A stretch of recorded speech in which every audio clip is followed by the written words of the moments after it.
Greetings and welcome. Welcome to FitWit MD Live. This is another special edition brought straight to you by a wonderful new group known as IBD Desis. That's right. Today we are here to celebrate 2021 South Asian World IBD Day. I'm Dr. Neil Nandi and we have a wonderful show today. Stay tuned.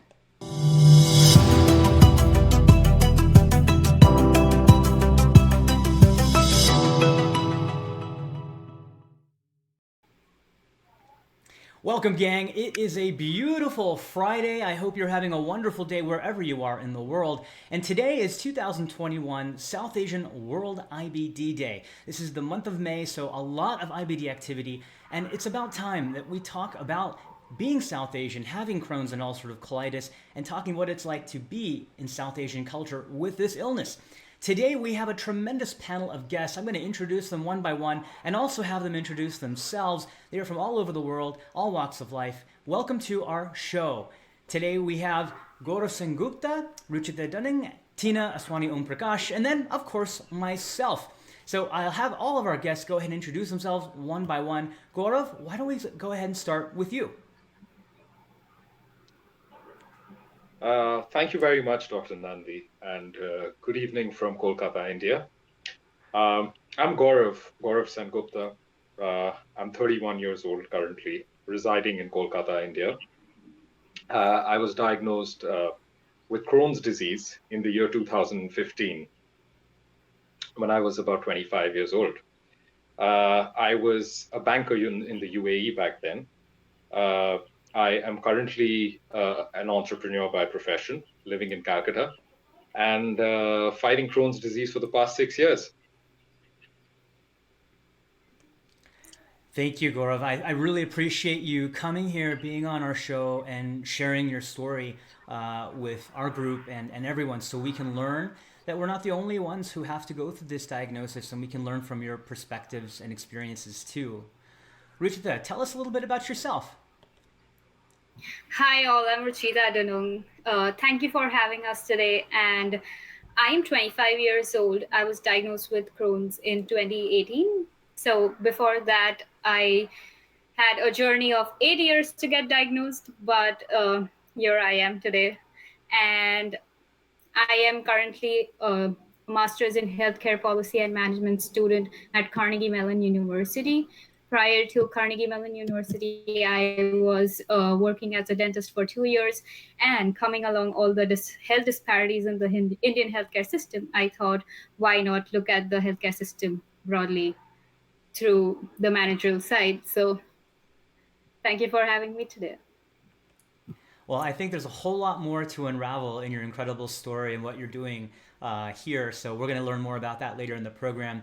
Tina, you need no introduction, but you are Own Your Crohn. But for those who may not know you, please tell us a little bit about yourself. Thank you. Absolutely. Thank you, first and foremost, Dr. Nandi, for having us here today. And thank you, Ruchita and Gaurav, for being a part of this. I know how hard it is to talk about these things. I do want to give a shout out to Sharon and Sean. They were also supposed to be here today, but due to health issues, they could not be, but we will have you on in the future, I promise. So my name is Tina. I've had Crohn's disease since 2006, since the age of 22. I've had several surgeries. I live with a permanent ileostomy and on biologics right now. I live in New York City. I am doing my master's degree at Mount Sinai's Icahn School of Medicine, and my specialization is public health, global health specifically. And like Ruchita, my interest especially lies in health disparities and voicing the concerns around health equity and bringing health literacy to light. Thank you again, Dr. Nandi.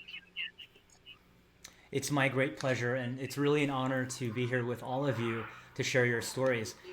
For those of you who are just tuning in or may not know me, my name is Dr. Neil Nandi. I'm born here in America. My parents are from Kolkata and Allahabad. I'm Bengali, and I am a gastroenterologist here at the University of Pennsylvania in Philadelphia, and I specialize solely in Crohn's and ulcerative colitis. My father was diagnosed with Crohn's. And I'm truly impassioned by what I do for my patients. And my main objective here today is to be a host, to be a resource, to answer questions, and to really encourage a physician-patient community dialogue. And that's what we're really here for, South Asian community. If we've learned anything, Crohn's and ulcerative colitis, they really don't know any bounds. They don't discriminate. It affects all genders, all race, all creed. And in South Asian community, we're not unique in this, but there's quite a bit of a cultural stigma when it comes to almost any type of illness. It's quite frustrating, and I can already feel the community shaking their heads in agreement. And no less is that stigma when it comes to anything that has to do with gastrointestinal health, especially Crohn's and ulcerative colitis. So I'm hoping that today our community here can really rise up and let our South Asian community across the globe know that you're not alone. There are many people like you and who are going through similar experiences that can relate to you, and that can be your resource, and that we can learn from each other. And that today, on this day of May 14, 2021, that we rise up in one voice to break the stigma and start the conversation. So with that, I'm going to allow Tina to go ahead and start us off by beginning the moderation of our discussion. And if you're tuning in, please ask questions away in the comment box. We'll pop you up on the screen and try to get to as many questions as possible. And what we can't get to, we will be having regular series conversations, likely on a monthly basis, where we'll get to everything that we possibly can. Tina? Thank you so much, Dr. Nandi, for the fabulous introduction. So I wanted to start off a little bit, Gaurav, Ruchita, you're both from India. Just for us to understand what that diagnosis process was like for you both. I wanted to understand how you got diagnosed, where you got diagnosed. What was that like? Did it take a while? Had you heard of inflammatory bowel disease? If you don't mind going into some of these things. Ruchita, would you like to start? Sure. So my diagnosis process was a long adventure of 8 years. When I was 13 years old, I had my first fistulectomy. And since then, I was put on anti-tuberculosis drugs, but nowhere near an IBD diagnosis. And along those 8-year spans, I got 4 surgeries done, but again, nowhere near IBD diagnosis. So when I was in the 3rd year of my dental college, I came across general surgery and general medicine. That's when I was ticking off few boxes while learning about Crohn's disease. And I was like, wait, this is something that I am showing. These are the symptoms I am showing. Should I look into these more? And after my last surgery in my final year, I did ask my doctor, since I was showing certain symptoms around the Crohn's disease diagnosis. So my doctor did put me through a colonoscopy, and finally I was diagnosed. And that's a relief because I had the answer to my recurring fistulas, and finally I got diagnosed and got treated, and now I am really on the path on remission. So I am pretty glad that somewhere along the lines, Crohn's disease diagnosis was a happy moment for me rather than some sad moment in my life. Wow, Ruchita, that's so powerful and so on so many levels, because it's almost like you had to educate yourself to get that diagnosis. And I think that there's a lot of that going on from what I hear from other patients is until Crohn's or ulcerative colitis gets mentioned to them, or if they're in medical school like yourself, it really doesn't come on their radar until they have some kind of exposure and then can ask their doctor about it. So I'm sorry you went through so much with the fistulectomies. My heart goes out to you because I've had a lot of fistulas myself. But Gaurav, what was your diagnosis process like, if you don't mind me asking? Where were you? What were your emotions, and what led up to it? Right. Thanks, Tina. Thank you for the question. I was actually diagnosed in the UAE. I was working as a banker in the year 2015. Now, I'd just like to say that even as a kid, as a child, I had stomach issues. I would get the occasional constipation, the occasional diarrhea, acidity, gas, and just certain IBS symptoms throughout my childhood. I've had an endoscopy once when I was really little, just to get it checked out, but nothing really came out of it. But when I was working in Dubai, I started getting a lot of acidity for about a year. And there was this one time when I was eating dinner outside, and the acidity and the gas got so bad that I actually had a blackout right outside the restaurant. That's when I went to see the doctor, and I complained of digestive issues. And I started going for a diagnosis. But nothing really came out of it. I was prescribed some over-the-counter medicines, and that was the end of it. For me, the real diagnosis, where it really began, started with a shocker, because it was for 3 days that I had no bowel movement, and I was cramping very severely. And I decided, I had family in Dubai as well, and I just told them that I need to get hospitalized, because this is not normal, this isn't regular. I did get hospitalized. I complained of a lower abdomen pain on the right side of my navel to the doctors there. So they sent me in for a CT scan, and they were probably suspecting appendicitis back then. But the CT scan showed that there were wall thickenings in my terminal ileum. And that's when a gastroenterologist actually came into the picture, and he suggested that I get a colonoscopy. The colonoscopy happened, and there you were. There was a 10-centimeter stricture in my ileum. And that's the first time I actually heard of Crohn's disease. And the doctor said, look, I think there may be a chance that you have Crohn's, right? And I hadn't heard of Crohn's before that. I didn't know what Crohn's was. But I do come from a family of doctors. Both my grandfathers were doctors. In fact, both my maternal and my paternal grandfathers. My paternal aunts, two of my paternal aunts, one is a pediatrician and the other is a gastroenterologist. So there is a medical background in the house. So I called them up immediately. And I said, look, there's the situation. This is the situation. And my doctors are actually suspecting Crohn's disease. And their first reaction was, but that's very rare in say, India or in our community. So are you sure this is Crohn's? And that's where it kind of began. They had, my aunt had probably heard of Crohn's disease because she had practiced in the UK earlier. But for me, I just started reading up Google. And that was a moment of, just like anybody would, just to know what this was all about. It was a moment of immense stress and anxiety, because here you were looking down at yourself having almost been diagnosed or suspected of having something which was reading as a non-curable disease, or something that you'd have to manage for the rest of your life. And I'm not going to lie, I was quite scared.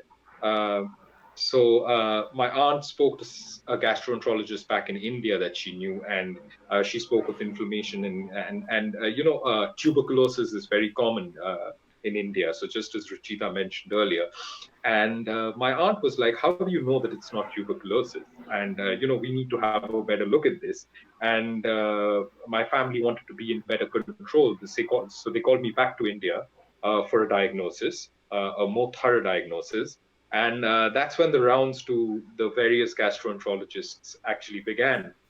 They were not convinced because, first of all, I've always been an athletic kid, and I've always been into working out. And in general, I've taken care of my fitness. I've been reasonably regimented.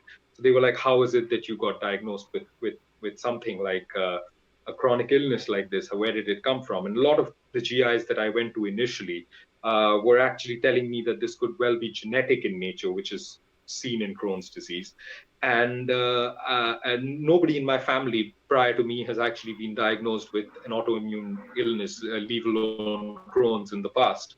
So it was all very new for them. And there was just in general a lack of acceptability. I also was finding it very difficult to trust any GI or move ahead with somebody in India, because I come from a family of old school practitioners who are very compassionate and kind towards their patients, and that's what I've been used to. And here, nobody was really telling me more or giving me enough time to understand what this disease was all about, or the repercussions. But that's when, thank God, my current GI, Dr. Debashish Datta from Calcutta, came in.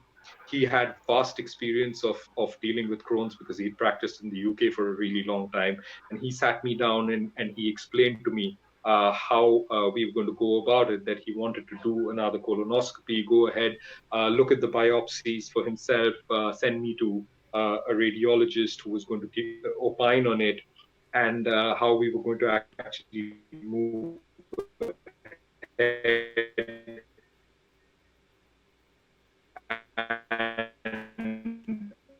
and check out diagnosis. Then he went on to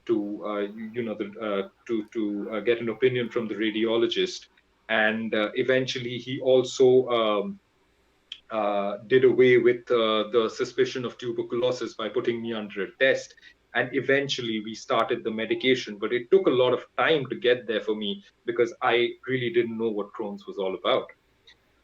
And I was very, very new to it. Thank God it wasn't too late. Thank God I didn't have to undergo surgery. Thank God for my gastroenterologist. I'm so thankful to him that he treated me the right way, and I was lucky enough to be treated the right way, and I am where I am right now. Excellent. Thank you so much for sharing, Gaurav. Ruchita, just going back to you, regarding sort of that acceptance component that Gaurav was talking about, and also your family's acceptance, what did that look like for you living in India? What was it like, with the fistulas? What was that process like? Or, potentially being told you might have tuberculosis and then realizing it was Crohn's. What was sort of the emotion that went on there, if you don't mind me asking? Sure. So, firstly, I would really like to thank my family to taking such good care of me, because fistulectomies are really huge procedure. Not a huge procedure, but the aftercare after the surgery is really intensive, and you really need someone to take care of you with the daily activities, because you are really immobilized after the surgery. So my family really supported me during the aftercare of the surgery. So that really helped me to get through it. But looking at the acceptance part, it was really difficult for me, because at the age of 13, a little girl wouldn't really understand what is really going on with such a complicated thing that has never been seen before. And also being in school, it was my 10th standard, 10th grade. So I think everyone knows that 10th grade is such an important part of the academics. And I had missed my school for 2 months, and I wasn't ready to give in my grades for something like this. So it was very difficult for me to accept. And being a girl, it was difficult to accept and convey to someone to something happening in the perianal region. And that is kind of stigmatized when we speak about anything related to the digestive system or anything related to excretion as a whole. It is not normal to talk about these things, because people look down on it. And really talking about it and speaking about perianal fistulas to my family was fine, but to my teachers, to my friends, to everyone other than my family, was not something that was easy for a girl. And looking at it now, uh, about all those 4 other surgeries too, I was in my dental college when I was in for the other 3 surgeries, and I would miss my college a lot, because it wasn't really it wasn't easy at all, because how would I tell people that, I am making pus in my perianal region? How would I tell people that there is there isn't anything going on right, along my perianal region that wasn't visible, that anything going on in my intestines or anything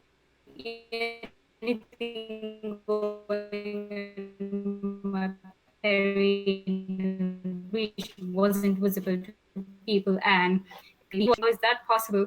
But I couldn't help it. I just had to, just suck it up and just take it in and just go ahead with it. But few of my friends and my family members really helped me through it. And on that part, what I would find easier looking back was if I had gotten that acceptance earlier, I would have been really, uh, you know, it would have been easier for me to accept it in a way rather than taking the hard path, the difficult part. If people around me knew what I would have felt and how I was feeling at that moment and how difficult it was to me sustain around them and sustain around in any kind of situation and environment, if people would just understand me, I think it would have been much easier on my part to accept it and fight the disease uh, with greater strength maybe. So yeah. I'm Well, I listening to just you want to both. say, yeah. I was listening to you both, and a couple of themes, or thoughts I had. Um, One, I'm really happy. I heard that it was hard to find a good doctor, but I'm glad that you both found doctors who were willing to explore it, and look for a diagnosis. For our audience, just the medical perspective of things in all around the world, before Crohn's was a well-known diagnosis or a better-known diagnosis, tuberculosis would mimic findings of Crohn's.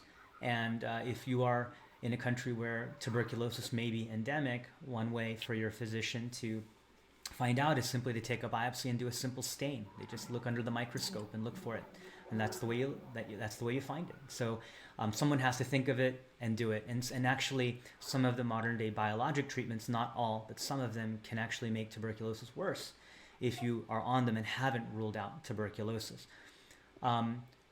That's the medical aspect of things. And there's so much more that we can talk about, but we're not here to give, I'm not here to give a medical school lesson on treatment and whatnot, but rather I do want to highlight that there is a lot of stress, severe stress and anxiety while you're going through this. And both of you highlighted that in your discussions here about, this interrupted you in the prime of your lives, in your careers and schooling and training. And that, I think both of you kind of also mentioned that it would be nice to have that you both had good family support, but it would be even more nice if people were informed about this nebulous diagnosis, this Crohn's, this ulcerative colitis, this fistulizing disease, right? And so part of what we're doing here today is we want to talk about it, listen to you all. And if you're listening to this program, I'm hoping that you're going to share it. You share this knowledge, you talk openly, you mention this diagnosis of inflammatory bowel disease to other people in your community who are not diagnosed yet. They may not even have it, but just so that they hear about it. They may not even understand that this diagnosis even is possible or exists. So just by you listening and sharing it on your social feeds, you will make an impact in the community around you. I just wanted to highlight that I can't imagine how hard this was for each of you to go through these processes, including as well as you, Tina. What do you think about this? I don't want to get too ahead, but I want to be mindful. There's a lot of stigma around this, right? Have you found ways to fight this stigma? How do you talk about this? What things happen to make it easier to talk about it?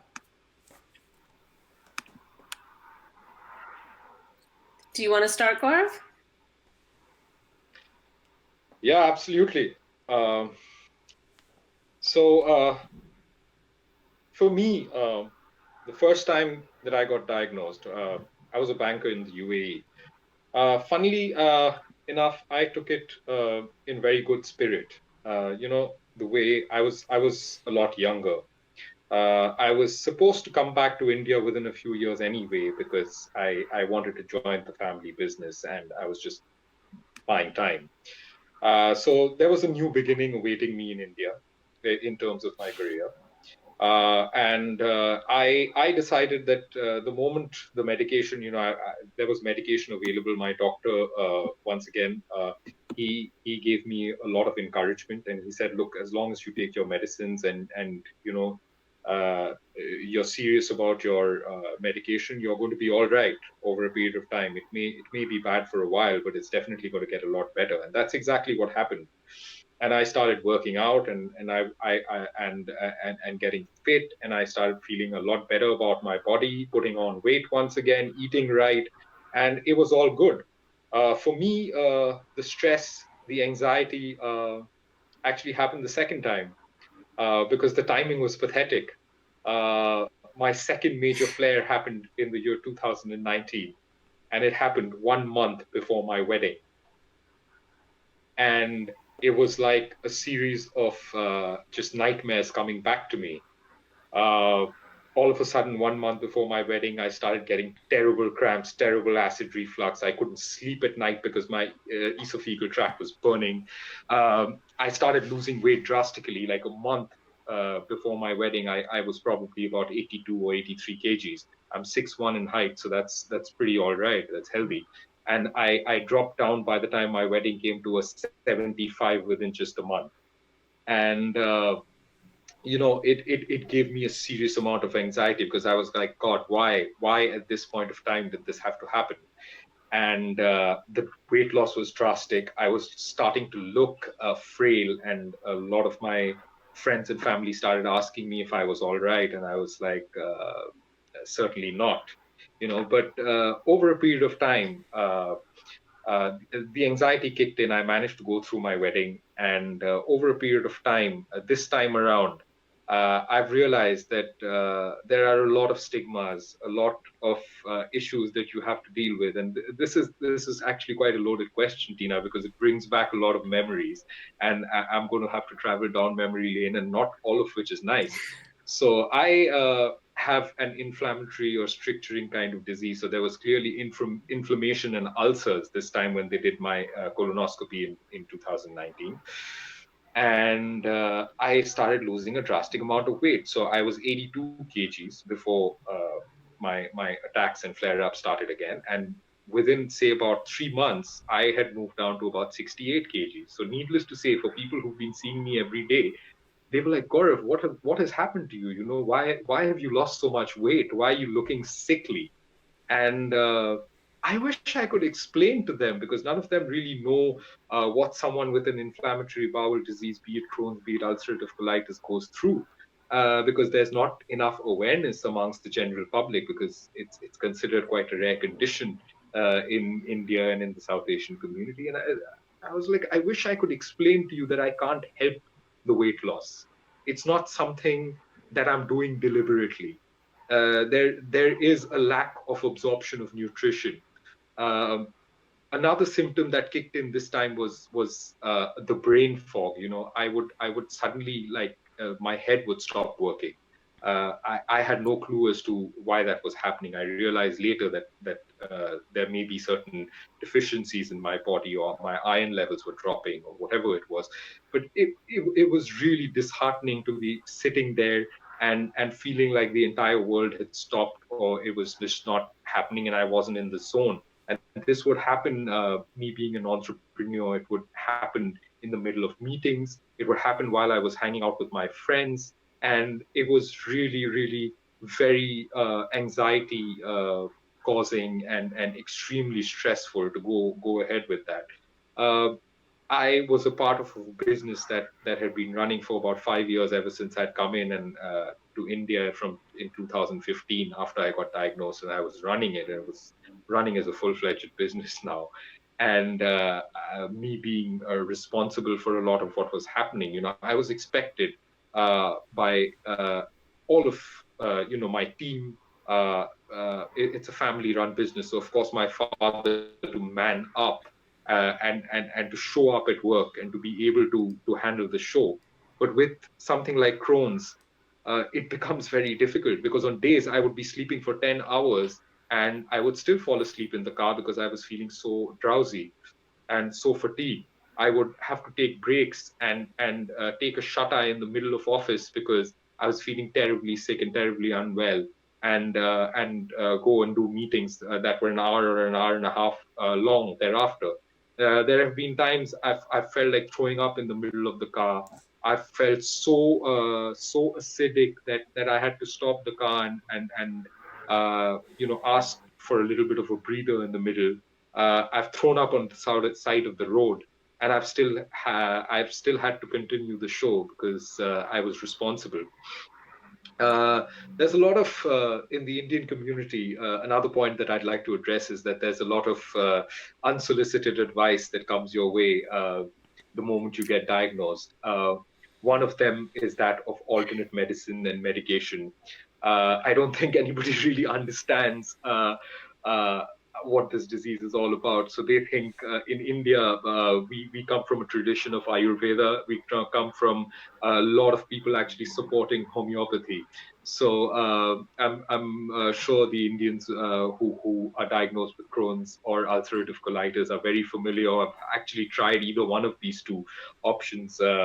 So you'll have your family members, your friends suggesting that, why don't you go to this homeopath? He treats brain cancer, so he can definitely help you with this. Why don't you go to this Ayurved? Because I know somebody who had, say, lupus and is doing extremely well under the Ayurved.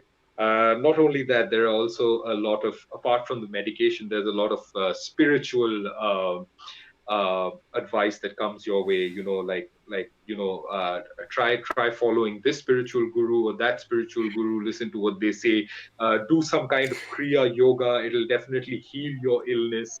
I've heard, it's all in the mind. So if from your mind you can imagine that your illness is getting cured, it's going to get cured. And none of this you can't really explain to them that, look, acceptability is the first thing that is so important when you have a condition which cannot be cured. Because if it could be cured, then medical science would have found a way to do it by now. Gaurav, Nobody I'm wants to see nodding. so many.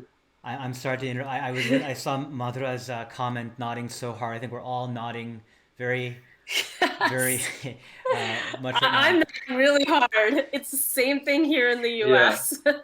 Lots of unsolicited advice, Gaurav. I want, you've said Absolutely, it in absolutely. different ways, Gaurav. One thing was when you were first diagnosed, you were looking for reasons as to how and why this happened, right? You were, it's something I Yeah, hear in yeah, my patients all the absolutely. time.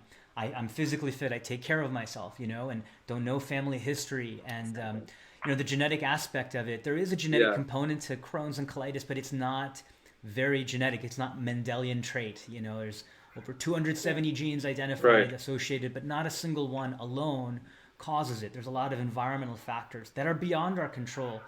So I think part of this that you raised in the first beginning of the conversation for everyone else to hear is this did not happen because something you did. And Yep. a family member, I've heard this from so many of my South Asian patients, they've had family members, some related, some not, who butt in and say that this happened because you did this, right? Which is, something ridiculous, some type of judgment call, which has no place. It's only negativity. It's not founded in anything but some type of ridiculous personal bias. There's nothing, if you're watching this or you're a family member of a patient watching this, there's nothing that anyone can do to prevent this from happening or that they did to deserve this. This disease is unfair and it happens Thank you, Dr. Nandi, for for a going into million that. reasons. Yeah, absolutely.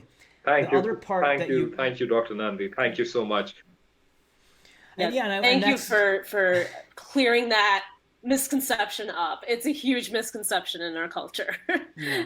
It's a huge misconception, and I guarantee that if we Thank you. knew why this happened to somebody, goodness, don't you think that I or my colleagues would chase that treatment down? There's nothing that somebody did to do this spiritually, by their actions, anything.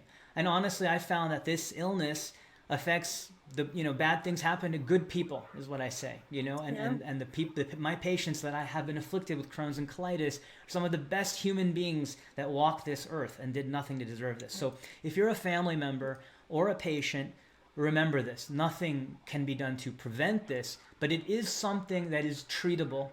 And I know we're getting questions about treatment. We'll cover that more of that later.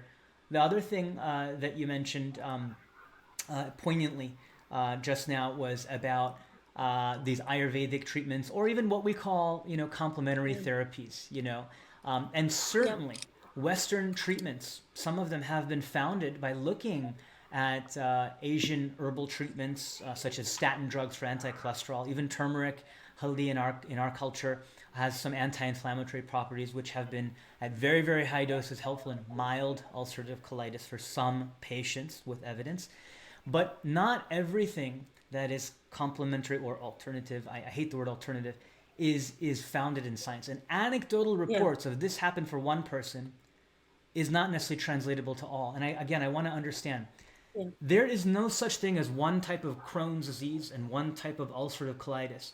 So when we look on Dr. Google and we see inflammatory bowel disease, Crohn's and ulcerative colitis, it's not so simple. There are, I'm not exaggerating, hundreds of different things that have to happen in the immune system, genetics, diet, bad luck. We're talking about environmental triggers, everything from tobacco and smoke to chemical exposures that we don't even yet know diagnose. All these things must come together to create what we see in the end, the Crohn's or ulcerative colitis. So there's probably more than one type of Crohn's. Crohn's 1 to 1,000, ulcerative colitis 1 to 1,000. And if you're a patient out there who has overlapping features of both, which occurs in about 10 to 15% of our patients who have features of both, this is called indeterminate colitis. That should help additionally emphasize that that this inflammatory bowel disease is not a neat package and that there's just one or two treatments. We need multiple treatments for multiple different patients' IBD, and this treatment or this anecdotal report of this helped my cousin, etc., etc. That's good to put out there and share, but it doesn't mean that that's going to help the individual patient. I actually completely agree with that, Dr. Nandi. In fact, it could be deleterious to one's mental health to actually say, this worked for so-and-so, perhaps it can work for you.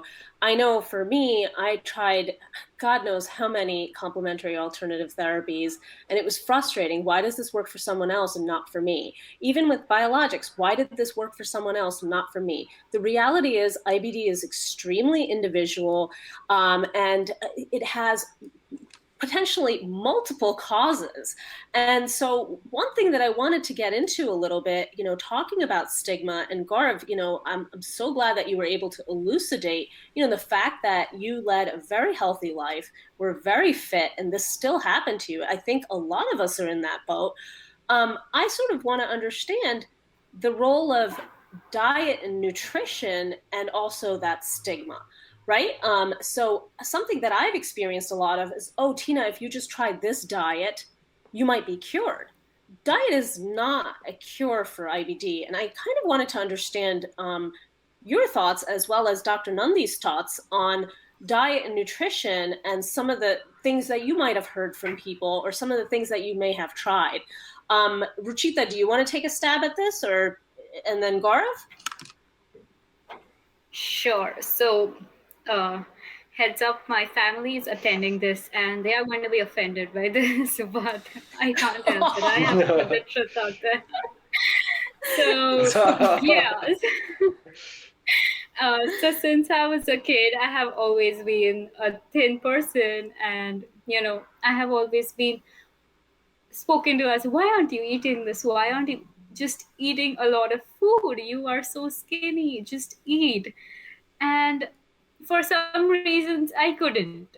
And that turned out to be why I couldn't. It's because of Crohn's disease.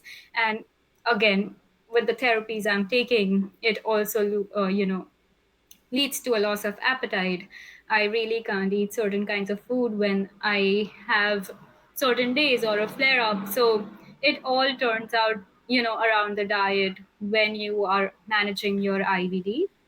But so again, it's a bit difficult for me to speak this out loud, but I have always been badgered and hammered about my diet, that I'm not eating the right kind of food. I'm not eating specific kinds of food that would help me gain some weight or, help me become healthy in some kind of way. But I think all this arises around the stigma that is in, held up in the Indian community, because again, this is, if they would just know that IBD isn't really because of what I'm eating, not because of some kind of biscuit I'm eating right there, not because of the bread I'm eating. Nope, it is just an autoimmune condition, and it really isn't triggered. It is, no, sorry, it can be triggered by the diet I am having, but it is again my decision to understand what is triggering. And it wasn't caused because of the diet I was on, or Yeah.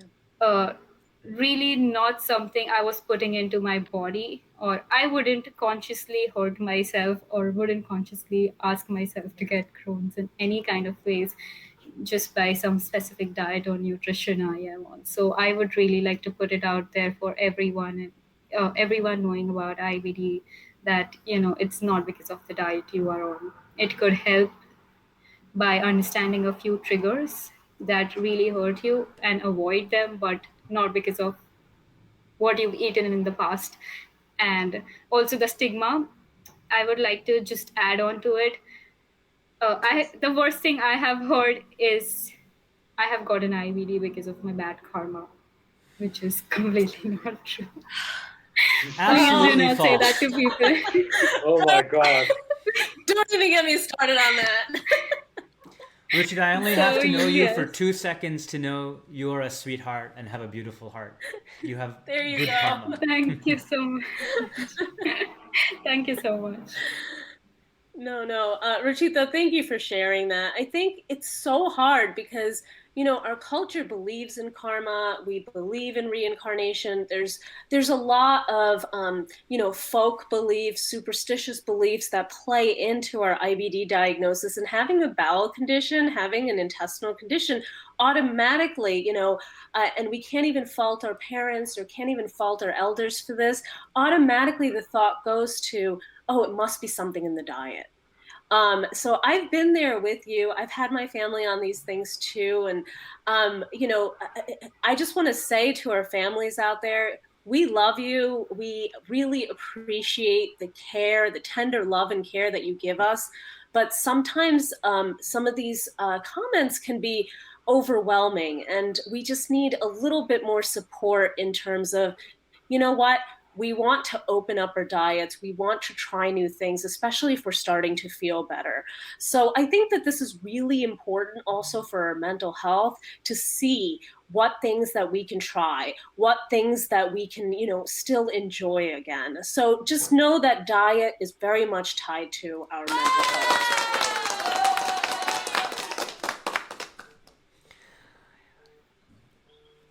Gaurav, would you like to add anything? Yes, thanks, Dr. Nandi. Yeah, most certainly. I mean, to be honest, I don't know anybody in India there are very few people who aren't foodies in India. Street food is massively famous in any city in India, right? As is aping the Western diets of fast foods, such as we all like our burgers, we like our pizzas, we like our fried chicken for those who are non-vegetarian.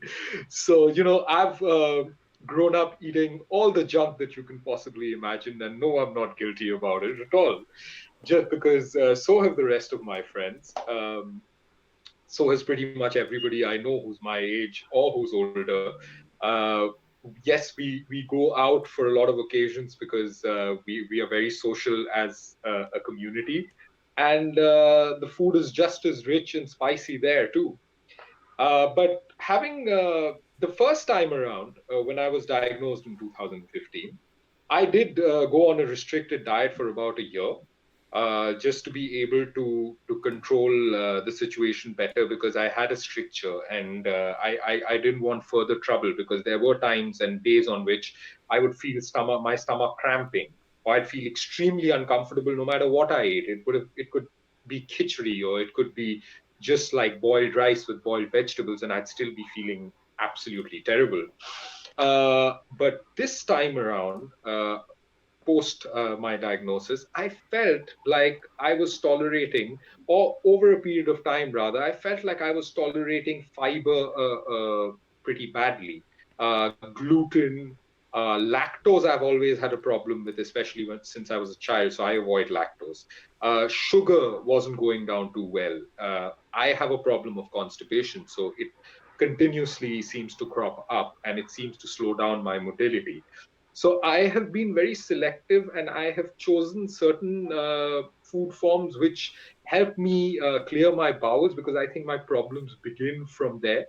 And then it leads to a lot of other problems such as gas and acidity that I don't want to deal with on a regular basis. So it's just easier to lead my life. But I do indulge once in a while. It's not like I don't eat at all. I mean, yeah, there sometimes if there's fried chicken in the house, or a nice biryani, I'm non-vegetarian, so I would completely indulge. I'm not scared to try a lot of new food, and I see a general fear in Asians once they get diagnosed, and I want to address this, where they just stop eating a lot of kinds of food because they hear it on Facebook groups, or somebody else says this is not something I can tolerate with Crohn's disease. And it's imperative to actually go back to the point that Dr. Nandi was making just a while ago, where you said that Crohn's or ulcerative colitis behaves very, very differently with different individuals, and it's an absolute case-to-case basis. So really taking out all of it and just eating those 7 to 10 select items, especially during your flare, and then continuing to eat it because you have this fear of eating food because you couldn't tolerate it at one point of time, and your mind tells you that you still can't tolerate it, is causing a lot of problems, especially mentally, with a lot of the South Asian community. And I think we see this on our support groups and with people in general who we know who share the same. As for myself, I haven't stopped. I've just limited it. I'm careful because, of course, I don't want anything going wrong with my gut. But I tend to try and have whatever it is I can. I don't even not indulge in a little bit of alcohol every now and then. I mean, I do okay with red wine. I do okay with vodka, with gin. Beer doesn't suit me. Whiskey doesn't either. So I've stopped those two. But the rest of it, once in a while, if I have a drink, I don't have any problem at all. Not that day, not the next day. I don't get up with a hangover or severe acidity. So I'm absolutely all right. Uh, uh, I would Great also points, interestingly Gaurav. like to raise. Thank you. Thank you, Tina. I would interestingly like to raise a point about playing the blame game as to what could have caused the illness. And since we're talking about diet, I was a smoker before I actually got diagnosed with IBD. I want to be very frank about that. And a lot of my family actually blames the habit that I had of smoking for and says that it's a cause for my IBD. And I've tried reasoning out with them in many ways, and of course I've read that smoking could trigger certain issues with Crohn's, and I've asked my GI, and he said smoking is best avoided if you've got Crohn's because it could cause complications in the long run. So I've quit, and I don't smoke at all anymore. But I did do it earlier, and it's constantly been a bone of contention between my family and I, and they've always blamed my habit of smoking for IBD and the diagnosis. So I would really be interested to hear if Dr. Nandi has something to say in that regard. Yeah. Yeah, Yeah. absolutely. Dr. Nandi, if you don't mind. Not at all. No, so tobacco most certainly didn't cause you to have Crohn's. That's 100% right. It didn't cause you to develop your disease. But tobacco smoke has been associated with making existing Crohn's worse. Okay, it's also been associated with poor wound healing in surgery or anything like that. So tobacco itself isn't the causative agent.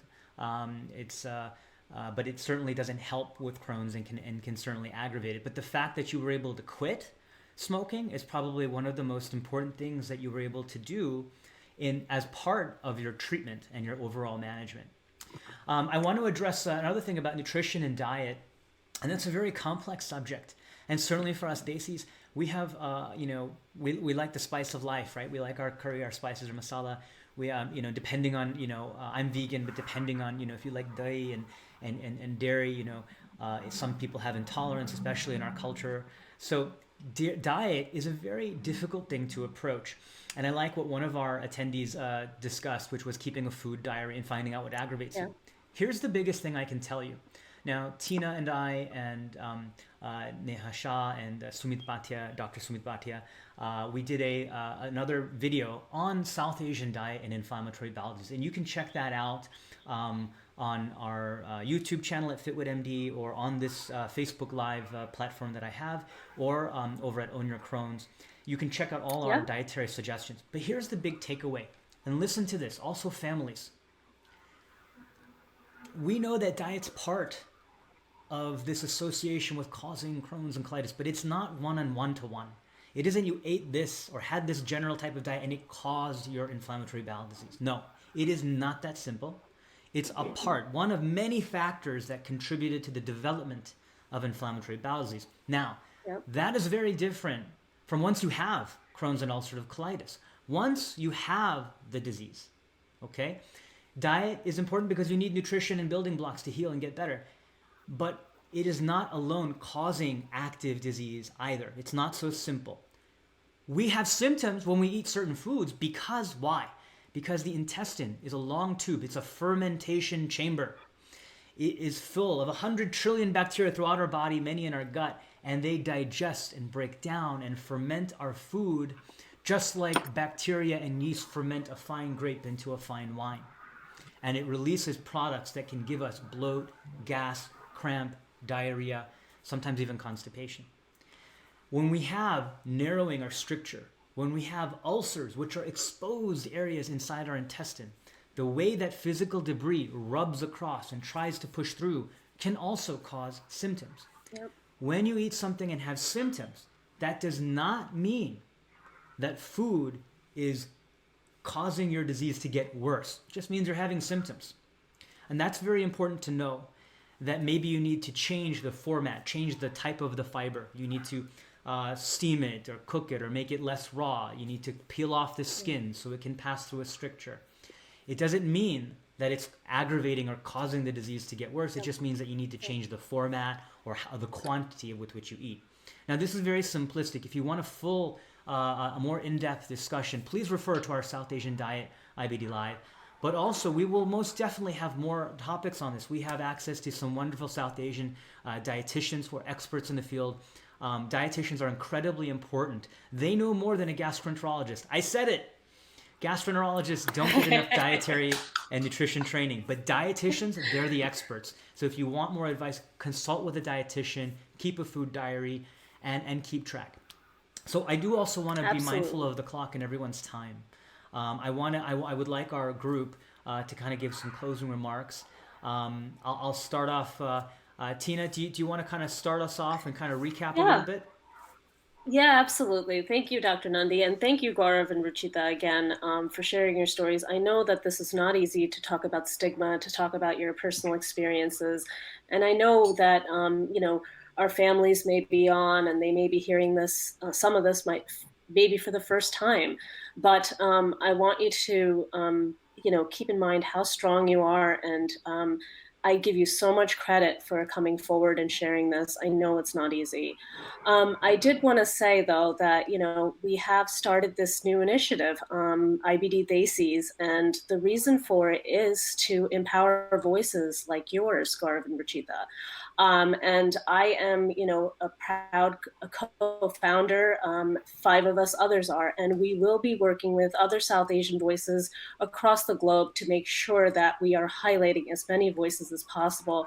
I realize that, even though we may not be in South Asia like myself, many of the cultural stigmas that we're facing are a common thread that a lot of us are experiencing, and that there are different nuances to those stigmas. And this is something that I want to continue to highlight, want to continue to talk about, so that we can make sure that we're normalizing sort of that talk around IBD. like you both just did today. So with that, I wanted to pass it over to Gaurav to, share some closing thoughts. Thank you again, Dr. Nandi, for hosting us.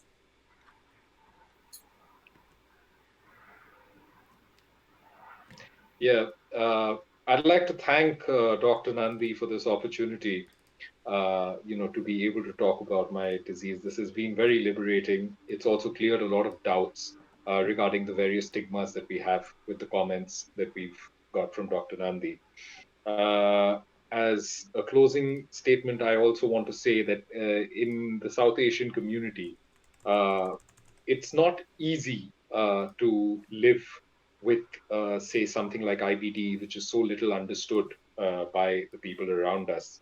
Uh, it does affect you when, say, you're going for a social gathering or to a party, and it is a cause of embarrassment where you can't eat everything that's on the menu. People are constantly asking you why you're not eating. It's something that happens in India very often. They're asking you if you're at a party where there's alcohol that's served, and they were used to you drinking alcohol earlier. They simply can't understand why you're not drinking either. And it's very difficult to go through that experience time and again. But I want to take this opportunity because a lot of my friends and family are actually listening in on this, to be able to thank them for being so supportive and for helping me with my journey, helping me grow as a person through this entire journey of Crohn's. I to the best of my ability. And I also want to take one last opportunity to thank my GI, Dr. Devashish Dutta, for taking care of me so well. He saved me twice from getting onto the surgical table, and I just hope he manages to do that every single time. And I just hope to stay well. So thank you. Ruchita, would you like to close us up? Sure. So, firstly, I would obviously like to thank Dr. Nandi and Tina to putting this together and giving me an opportunity to voice my story at such a huge platform. It is actually liberating to, speak about these things that weren't spoken about since so many years, and one by one, step by step, bringing down that stigma around IBD.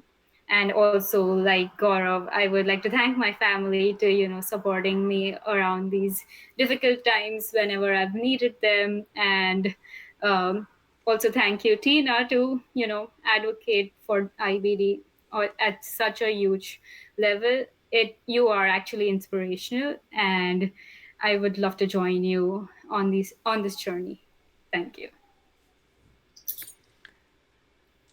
I think we all are very blessed to have had this conversation today. I really want to thank all of our panelists for showing their stories, showing their hearts on their sleeves, if you will. I want to thank their families who gave them support to be here today as well. I want to thank Tina, who's my partner in crime, if you will, and Gaurav, Ruchita, because this is a huge moment. It's long gone that we need to make this movement happen and talk about South Asian IBD because it affects so many people, and many people, to be honest, who are still undiagnosed. And remember, with information comes great power. With that power comes great responsibility. So wield this information that we try to impart here, share it with everyone you know. This is just one program, this first program of World IBD Day 2021. And we're missing some of our other guests today, but we will have them on the program. Some of the other topics that we hope to cover again in the future are going to be myriad with IBD Desis, from everything talking about fistulas and ostomy care, to strictures, diet, mental health is incredibly important, how to stay hydrated. I mean, we can think of many topics, but you know what? The best topics come from you out there. So if you have more topics, more questions, more ideas, please put them in the comment box and, DM me. I usually get back to everybody in time with resources. And I want to encourage you all to go ahead and sign up to join IBD Desis, the community. It's a safe community led by great, trustworthy people. It's a place for support. They're on Facebook. They're also on Instagram. And I've also listed all of our friends' handles here for their social media handles. Again, I'm Dr. Nandi, and I not only host this platform, but also a podcast dedicated to inflammatory bowel disease and other GI issues called GI Insights on ReachMD. You can find on Apple, Spotify, everywhere podcasts are. And again, our single command here, our single objective is to give good information to all IBD patients, not just our South Asians, but everywhere around the world. So we are really appreciative of your support in joining us today. So we'll see you guys next time. Everybody wave bye. Thank you. Bye. Bye. Thank you.